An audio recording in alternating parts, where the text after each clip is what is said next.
Good morning, Schwing Dynasty. A little tired today, not gonna lie. Had a big National Day party at the school yesterday. Ready to recap this week. Trying to wake myself up with a little Deltron 3030 here. Oh, yeah, I'm tired today though, guys. It's called Mastermind, this song, which is how I feel I coach this week. Coach like a mastermind. Pulled the right strings. Got Jameis Winston in my lineup. Yeah. So, if you haven't heard a lot of Deltron, it's a sci-fi rapper. Love sci-fi themes in his music. Yeah. He's got some songs about rap battles in space against the universe's best rap aliens and robots. Yeah, it's good. I like Deltron. All right. Let's get started on this though. So, yeah, I've got a this is the last week of full games. In fact, next week is the last week of games, and there are only 2 games left to be played in this Schwing Dynasty season: the third, fourth place game and the first, second place game.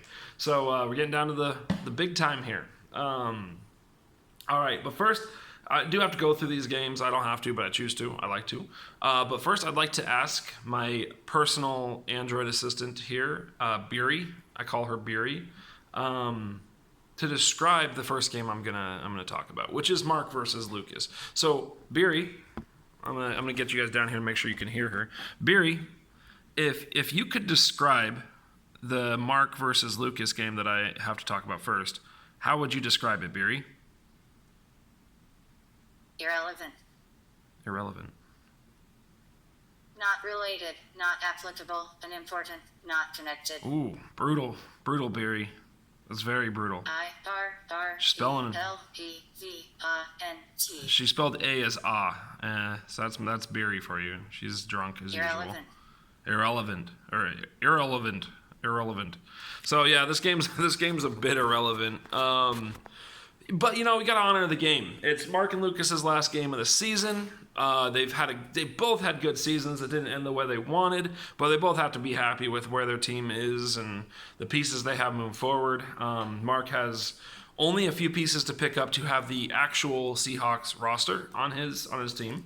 I do have their kicker, Mark. If you want to trade an exponentially high amount of stuff for that kicker, I am open. I'm all ears. It's going to cost you, though. So, all right. Let's get into the Lucas versus Mark game. Mark won. It was not close. It was 223 to Lucas. That's where I'm at this morning, guys. I always write down like the score of the game here. It's really hard to see. I don't think you're going to be able to see it. But it says Lucas versus Mark, and then I write their scores underneath it. And Mark's score I wrote down as 223, and Lucas's score I wrote down as Lucas. So, all right, that's awesome. I think it was like 100. It wasn't much. It was like 160 or something like that. So Mark blew him out. Pog of this game's Chris Carson had 32 points in Seattle's win. Screw Atlanta, by the way. Fuck those guys. And if you don't know what I'm talking about, then you can probably figure it out soon enough. But a shout out to Christian McCaffrey. One very, very important player throughout this whole season who is played his last down in the Schwing Dynasty for 2019. So that's sad to see Christian McCaffrey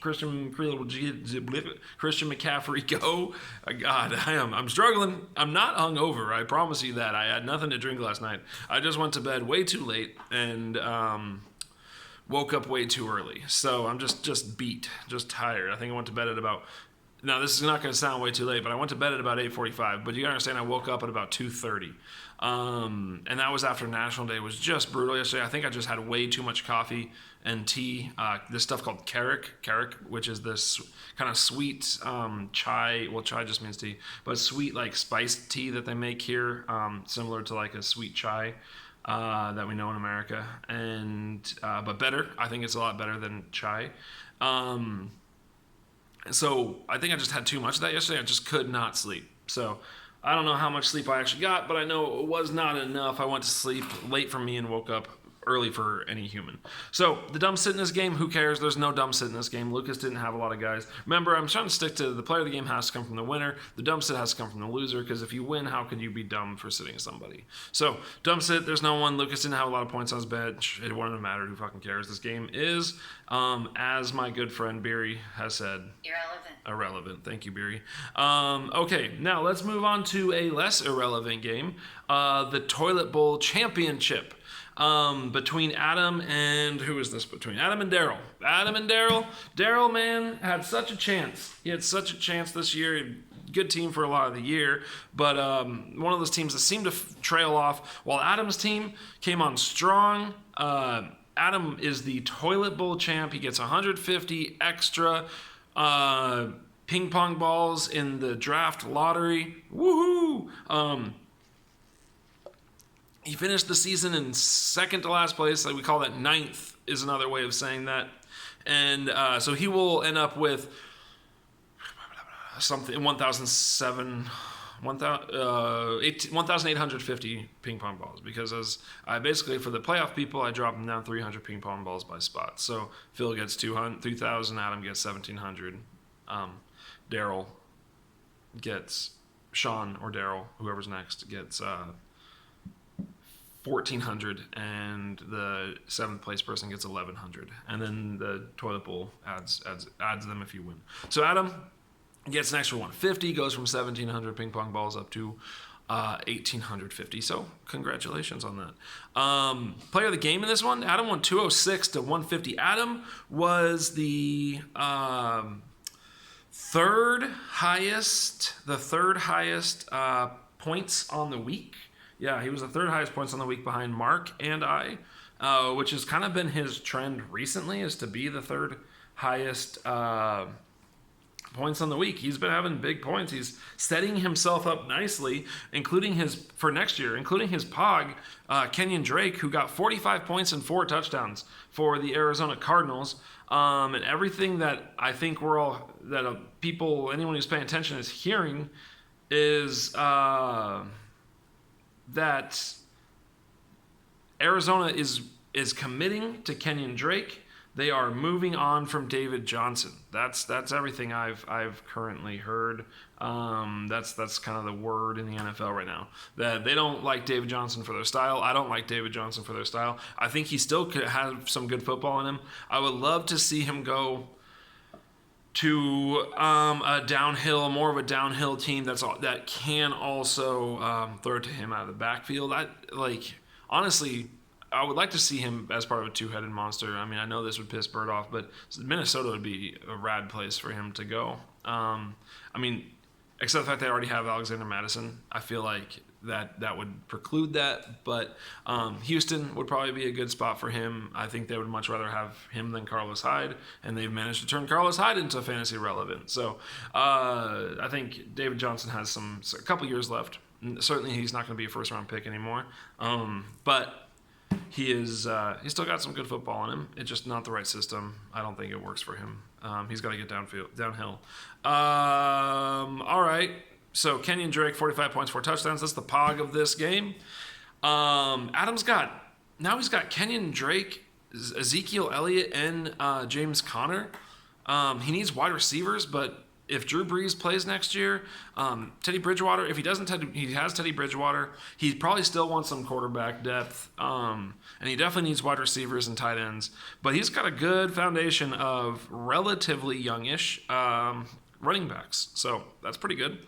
The dumb sit in this game is Anthony Miller. for Daryl.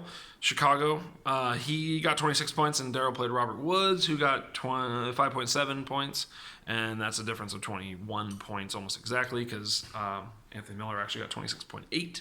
So it wouldn't have made a difference. He would have lost by 35 instead of 56. So he would have lost by 35 instead of 56. Okay. All right. Moving on. So Adam. Oh yeah. No, not moving on. Adam, congratulations. You are the toilet bowl champion.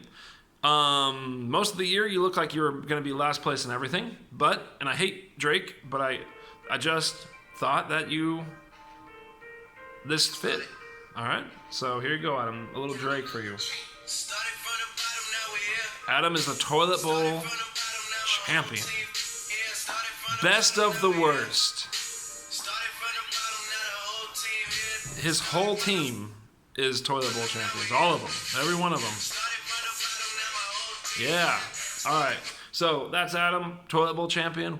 Whoa, yeah. All right. Okay. Now for the other side of that, the toilet bowl drain. All right. So we've got the toilet bowl championship game, and then there's the toilet bowl drain game, which is going to Phil and Sean here. Yeah, Phil and Sean playing in the toilet bowl drain game on Sean's birthday. I mean, that's just brutal. Or the day before, the day after his birthday, whatever it was. So I think it was the day before, technically. Yeah, Sean loses this game 188 to 137. Sean continues to slide. Phil continues to show better than he has all season, just like Adam has recently. 188 is a good score for Phil. That puts him the fourth highest point total on the week. So that's what we're doing right now. There's someone banging on my door, and it's kind of pissing me off. Yeah. No, it's not my time yet. Okay. So, Sean versus Phil. Pog in this game is Julio Jones. Dumb sit is Carson Wentz over Jimmy G. That's a 15-point difference for Sean. It wouldn't have made a difference. But Sean, this song's for you. This you're lost in the toilet bowl. You're down at the bottom of the drain, and it reminds me of one of my favorite scenes from the classic show Bobby's World.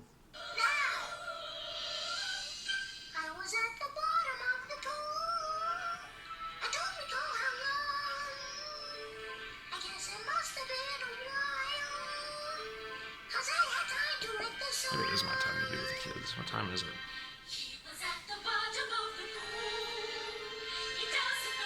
All right, anyways, okay, I got to speed up here. So next up is me versus Bert. I won that game. That puts me into the finals, 214 to 185. The Pog in this game is Jameis Winston. I played him. It was good. Got 42 points out of him.